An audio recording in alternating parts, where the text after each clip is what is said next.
ఆంధ్రప్రదేశ్లో గోదాముల్లో రేషన్ బియ్యం అవకతవకల మీద మాజీ మంత్రి పేర్ని నాని కుటుంబానికి ఆంధ్రప్రదేశ్ పోలీసులు మరోసారి నోటీసులు ఇచ్చేందుకు సిద్ధమవుతూ ఉన్నారు.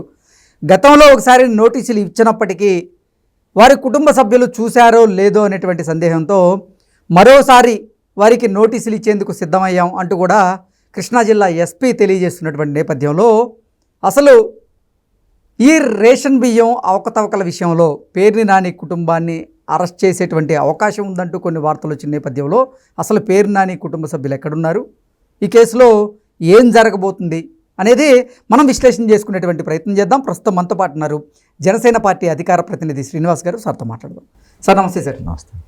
పేర్ని నాని కుటుంబం ప్రస్తుతం ఎక్కడుంది, ఆ కుటుంబానికి గోదాముల్లో రేషన్ బియ్యం అవకతవకల మీద మరోసారి నోటీసులు ఇచ్చేందుకైతే కృష్ణా జిల్లా పోలీసులు సిద్ధమవుతూ ఉన్నారు. ఏంటి సార్ అసలు ఈ కేసులో ఏం జరుగుతోంది? కృష్ణ గారు హాస్యాస్పదంగా లేదా మరోసారి ముందిచ్చిన నోటీసులు చూసుకున్నారో లేదో అంటే చూసి చూడకుండా వాళ్ళకి ఏమన్నా గోడ వెనకాల ఇంటి వెనకాల అంటిస్తారా? ఖచ్చితంగా ఇంట్లో ఉన్న వాళ్ళకు ఇంటి గుమ్మం ముందు అంటించడమో ఈ రాష్ట్రంలో పెద్ద చర్చ జరుగుతుంది. అంటే ఆ విషయం వాళ్ళకి తెలియనట్టు చాలా చాలా విచిత్రంగా ఉంటాయి ఇక్కడ కొన్ని. ఎందుకంటారా, గత 5 సంవత్సరాల్లోనే పోలీసులకు ఒకటే పని, ఎవరైతే ప్రభుత్వానికి వ్యతిరేకంగా మాట్లాడుతున్నారో వాళ్ళు అరెస్ట్ చేయడం మాత్రమే. మిగతాది మీలాంటి వాళ్ళు మాలాంటి వాళ్ళు వెళ్ళి ఏదైనా సమస్య మీద వెళ్ళి ఎఫ్ఐఆర్ రాయమన్నా కూడా అలా అధికార పార్టీ వారు చెప్తేనే ఎఫ్ఐఆర్ కూడా ఫైల్ అయ్యేది. అటువంటి పరిస్థితి గత 5 సంవత్సరాల్లో.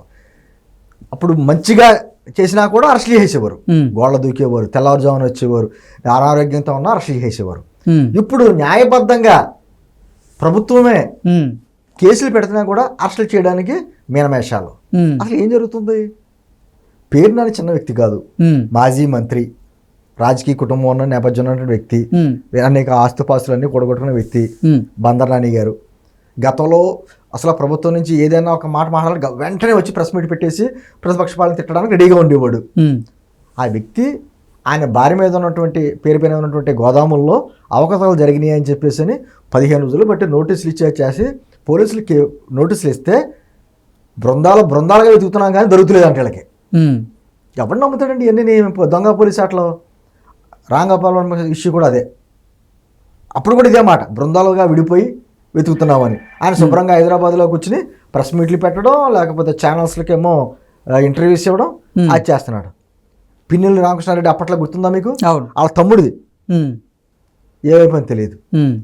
ఇప్పుడు వైజాగ్ మన కాకినాడ సంబంధించి పోర్టుకి సంబంధించి డైరెక్ట్గా సంబంధించినటువంటి కేవీ రావు గారే నన్ను గన్నపెట్టి మళ్ళీని కొన్ని వేల కోట్లు ఉన్న ఆస్తుల్ని 494 కోట్లకి రాయం చేసుకున్నారా అని చెప్పేసి అతను స్వయంగా వచ్చి చెప్పినా ఎటువంటి అరెస్టులు లేవు. సరే మనమేమన్నా చట్టబద్ధంగా ఏదైనా ఖచ్చితంగా చేస్తారంట. ఇప్పుడు ప్రభుత్వం ఏం చేస్తుందంటే మీరు చర్యలు తీసుకోండి అంటది. పోలీసులు వెళ్ళాలి, వారు అరెస్ట్ చేయాలి, కోర్టుకి హాజరుపరచాలి, కోర్టు ఏ విధంగా డెసిషన్ తీసుకుంటుందో ఇది ఒక ప్రాసెస్గా జరగాలి. కనీసం అరెస్ట్ చేయడానికి మనుషులే దొరుకుతలేదంట. లుకౌట్ నోటీసులు ఇచ్చారట. అలా విదేశాలు వెళ్ళిపోయారు, ఎక్కడికి వెళ్ళలేదు కదా, ఇండియాలో ఉన్నారు కదా. గతంలో నేను అంటుంది కృష్ణ గారు, ఆ జత్వాని కేసు చూసాం, ముంబై నటి జత్వాని కేసు. ఆగా మేఘాల మీద స్పెషల్ ఫ్లైట్ వేసుకెళ్ళిపోయి అక్కడి నుంచి ఆ అమ్మాయిని తీసుకొచ్చేసి 40 రోజులు బంధించి ఇంత చేసిన అత్యుత్సాహం ఏమైపోయింది. నేను అంటుంది అప్పుడు ఉన్నటువంటి అత్యుత్సాహం ఇప్పుడు ఎందుకు నీరుగారిపోయింది? న్యాయబద్ధంగానే చేయమన్నారు కదా, మిమ్మల్ని చట్ట వ్యతిరేకమైన కార్యక్రమాలు ఏమీ చేయమని ఎవ్వరు చెప్పట్లేదు. లేకపోతే పలావాడిని తీసుకొచ్చేయండి, తలుపులు వేసి కొట్టండి, ఆ వీడియో మాకు చూపించండి అనేటువంటి ఎవరో అడగట్లే. అటువంటి శాడిజం మనుషులు ఎవరో లేరు. మీరు హ్యాపీగా మీ బాధ్యత మీరు నెరవేర్తించండి అంటే ప్రజల్లో అనుమానాలు. సార్ కృష్ణ గారు ఇదన్నీ పేర్ని నాని వ్యక్తి దొరుకుతులేదంట, భార్య దొరుకుతులేదంట, వాళ్ళ అబ్బాయి దొరుకుతులేదంట, నోటీసులు ఇచ్చారంట, నేను రాలేదంట, మరోసారి నోటీసులు ఇస్తారంట. అంటే సామాన్యుడి విషయాలు ఇలాగే చేస్తారా మీరు? ఈడ్చి వచ్చారా మీరు? ఎక్కడున్నా టెక్నాలజీ పెరగలేదా? ఫోన్ స్విచ్ ఆఫ్ అయిపోయినా ఆ మనిషి ఎక్కడున్నాడో కనిపెట్టేటువంటి టెక్నాలజీ ఇక్కడ ఉంది.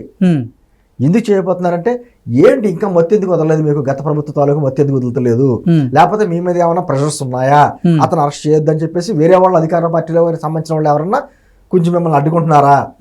ఇప్పుడు సేమ్ అదే ప్రశ్నలు అయితే ఉత్పన్నమవుతూ ఉన్నాయి. అసలు మాజీ మంత్రి పేర్ని నాని ఈ రేషన్ అవకతవకల విషయంలో అరెస్ట్ అవ్వడం ఖాయమా లేదా అనేది ప్రశ్నలు అయితే ఉత్పన్నమవుతూ ఉన్నాయి. ఖచ్చితంగా అరెస్ట్ అవుతారు సార్, దాంట్లో నో డౌట్. ఆలస్యం అవుతుందేమో కానీ అలక్ష్యం మాత్రం కాదు. వీళ్ళు ఎన్ని యాక్ట్ చేసి ఎందుకు ఆలస్యం అవుతుంది? అదే అంటున్నాను. ఇప్పుడు నేను అంటుంది కృష్ణ గారు, చంద్రబాబు నాయుడు గారు, పవన్ కళ్యాణ్ గారు, లోకేష్ గారు వ్యక్తులుగా వాళ్ళు ఎంత నిజాయితీగా 24/7 పనిచేసినా కూడా సరిపోదు. కింద వ్యవస్థలు పనిచేయాలి. ఇప్పుడు చంద్రబాబు గారు లేకపోతే పవన్ కళ్యాణ్ గారు వెళ్ళి పత్తి బస్తా పొడిచి ఇది రేషన్ బియ్యం మామూలు బియ్యం చెక్ చేయరు కదా. చేయాల్సిన బాధ్యత ఎవరితో వాళ్ళు చేయాలి. వాళ్ళు సరిగ్గా చేయకపోతే మాట పడేది ఎవరు? ప్రభుత్వం పడుతుంది. కానీ కింద నెట్టంతో వ్యక్తిగత నిజాయితీ సరిపోదు, వ్యవస్థీకృత నిజాయితీ కావాలి. కింద ఉన్న అందరూ కూడా బాధ్యతగా వ్యవహరిస్తేనే చేయగలరు. అది అధికార యంత్రాంగమే కాదండి. ఇప్పుడు వీళ్ళంతా నేను చెప్పినట్టు చంద్రబాబు గారు, పవన్ కళ్యాణ్ గారు, లోకేష్ గారే కాకుండా కింద ఎమ్మెల్యేలు, మంత్రులు అందరూ కూడా సహకరించాలి కదా. అందరూ కూడా సరే కొత్తగా అధికారంలోకి వచ్చాం, చాలా కష్టపడి వచ్చాం కాబట్టి దీపం ఉండగానే ఇల్లు చక్క పెట్టుకోవాలనే ఉద్దేశం వచ్చిందనుకోండి, ఏ పార్టీ వారైనా సరే వచ్చిందనుకో, పైన వాళ్ళు ఏం చేయగలరు? నేను ప్రజల తరపునే మాట్లాడుతున్నా.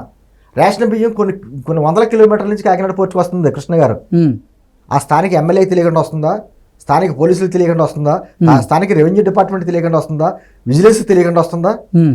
అందరూ కొమ్మక్క అయితేనే కాకినాడ పోర్టు లోపలికి ఎంటర్ అవుతుంది. అది స్థానిక ఎమ్మెల్యే ఎవరు? మీ వాళ్ళే కదా. ఎవరైనా నేను అంటుంది వీళ్ళనే కాదు, ఎవరైనా సరే బాధ్యత వహించవలసిందే. నేనే అంటున్న మాట కదా సార్. కృష్ణ గారు చంద్రబాబు గారే అన్నాడు, వార్నింగ్ ఇచ్చాడు ఆయన. అవును, కింద మీ అందరూ కూడా చక్క చేయకపోతే మాత్రం ఖచ్చితంగా మేమే చర్యలు ఉంటాయని చెప్పి సొంత పార్టీ వరకే అని హెచ్చరిక ఇచ్చారు. అలాగే పవన్ కళ్యాణ్ గారు కూడాను తప్పు ఎవరిదైనా సరే నా తమన్ లేదు, ఎవరైనా సరే ఉపేక్షించేది అని చెప్పి వార్నింగ్ ఇచ్చారు.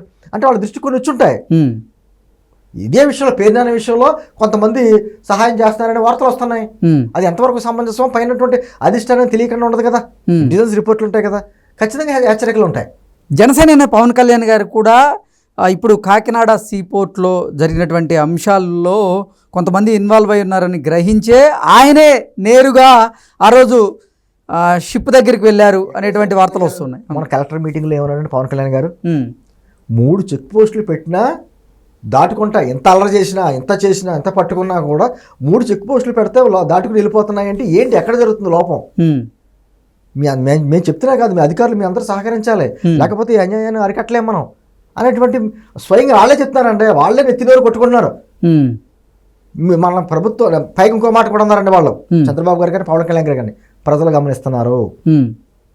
గమనిస్తున్నారు. ప్రజలు ఏదైతే వద్దనుకున్నారో ఆ పనులు కానీ మళ్ళీ చేస్తే ప్రజలు ఒప్పుకోరు, సరైన సమయంలో మళ్ళీ తేడా కొట్టేస్తుంది. మనం అందరం కూడా, మాతో పాటు మీరు అందరూ కూడా కింద ఉన్నటువంటి అధికార యంత్రాంగం అందరూ కలిసి రావాలి, కలిసికట్టుగా పనిచేసుకుంటూ వెళ్ళాలి. మన రాష్ట్రాన్ని తిరిగి గాడిపెట్టే పనిలో మీ అందరూ 24/7 పనిచేస్తున్నాం, మాకు మీ సహకారం కావాలని రిక్వెస్ట్ చేస్తున్నారండి. ఇప్పుడు జరుగుతుంది అదే. ఇంతమంది రాంగోపాల్ వర్మ మీకు ఎంత ఇష్యూ నడిచింది మీకు తెలుసు, మీరు చూసారు కదా. బృందాలుగా బట్టి వెతుకుతున్నాం, దొరకట్లేదంటే ఎవరు నమ్ముతారండి? 4 బృందాలుగా పోలీసులు రాంగోపాల్ వర్మ కోసం గాలింపు చర్యలు చేపట్టారంటూ కొన్ని వార్తలు చూసాం. ఆయనేమో తన ఢిల్లీలో ప్రెస్ మీట్ పెట్టి నేను ఎక్కడికి పోలేదు, నేను ఇక్కడే ఉన్నాను, ఆయన సమాధానం ఇస్తున్నారు. చక్కగా చెప్తున్నాడు, ఛాలెంజ్ ఇస్తున్నాడు. దొంగ పోలీసు ఆటలు ఏంటని చెప్పి ప్రజలు అనుకుంటున్నారు. ఇప్పుడు అదే చాలా సమస్యల్లో అనేక కేసులు ఉన్నాయి. ఎందుకు గతంలో ఉన్నటువంటి అత్యుత్సాహం ఇప్పుడు ఎందుకు కనీస ఉత్సాహం ఎందుకు చూపించలేకపోతున్నారు? గతంలో అత్యుత్సాహం చూపించారు, ఇప్పుడు కనీస ఉత్సాహం ఎందుకు చూపించలేకపోతున్నారు పోలీసులు? అంటే ఇంకా ఆ లేరు పెద్దలేరు. నిజంగా పోలీసు వ్యవస్థ అంతా కుళ్ళిపోయిందని అన్నాం, అద్భుతమైనటువంటి పోలీసు అధికారులు ఉన్నారండి. కానీ కొంతమంది లేరు ఉంది, ఆ మత్తు వదులుతలేదు ఇంకా వాళ్ళకి. కాకపోతే తప్పదు, మొత్తం పోలీసు వ్యవస్థ అంతా తీసేసి కొత్త వ్యవస్థను పెట్టలేం కదా, ఉన్న వాళ్ళతో చేయించుకోవాలి. అదే జరుగుతుంది.